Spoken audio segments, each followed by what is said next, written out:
It's the ultimate story. It's not how you get knocked down. It's how you get back up. I've always had a dream and a goal. To me, it was just a matter of time. And that was to be champion of the world. It's hard being the underdog in the world of boxing. But harder still, to have been fighting from behind your entire life. This is Ring Life with Vicious Victor Ortiz. The nickname Vicious came from the Olympic trials in '03. Everyone was calling me Vicious. They're like, that's vicious with a smile, man. Don't let that smile fool you. That's vicious. He's a common person, right, that does uncommon things. That he has an amazing story. This is a young man who is a champion by the mere fact that he made it out of high school. Well, I grew up in Kansas, raised in Garden City, Kansas. Garden City weren't the best memories that I've had in my lifetime. My mother and my father, it was kind of odd how all that ended. I was 7 years old. We just went to school one day. We got back from school and my mom was gone.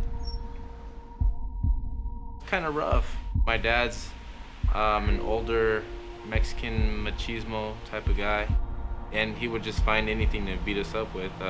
A stick, a 2x4. Well, he's actually done that before, and extension cords, whatever. 12 years old, he just left. I can best describe it as my brother and I were two stray dogs just roaming around. And he's always had to fight, you know? He never had a, well, like a home. The year came when I had to make my decision, leave Kansas and try to make something of myself. I remember he had told me, he's like, you know what, bro, I have to go do this. He's like, I'll be back someday. Whenever I turn 18, I'm gonna take custody of you. And I was like, no, you won't. I was like, I don't think you'll ever come back. He started crying that year. He told me, you always said you wouldn't leave me. I said, bro, I have to go try to do this, man. I don't really know what, I don't have anything to lose.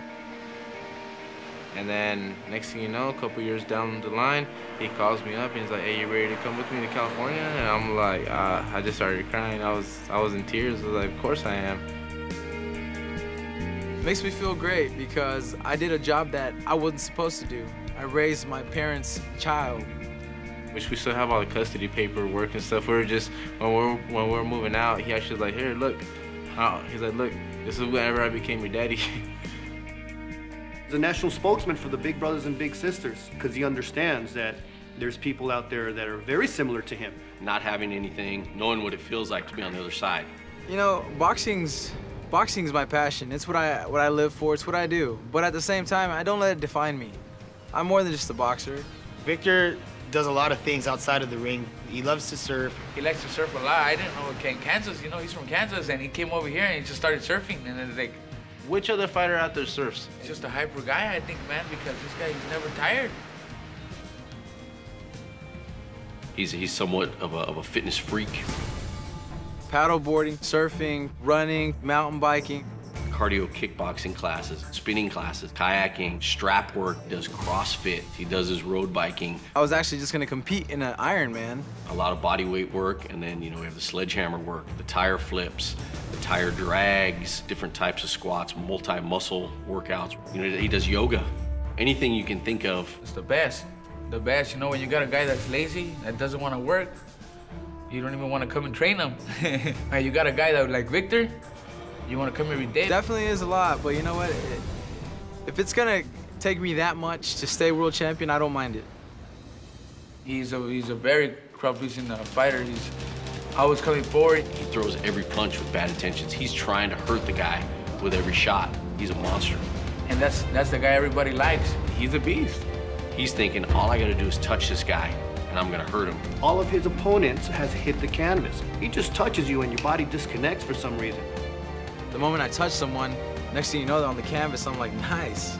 That's gotta hurt, but that was nice. I think it's about somebody who came from very little, decided that's not what he wanted to be. Against all odds. Yeah, exactly. Victor went against all odds and made it. We're daring to be great. You know, he's a very special person. I wasn't supposed to amount to anything. I'm supposed to be the guy that's either selling drugs or on the streets doing something or in jail. I think it's gonna be great, dude, for Victor right now, man. He's fucking feeling the best right now. He never had nothing, and now he has a little something, so he wants to take care of it. I can honestly wake up in the morning, I look at the sun come up right here, and I'm just like, dude, you did all right, man.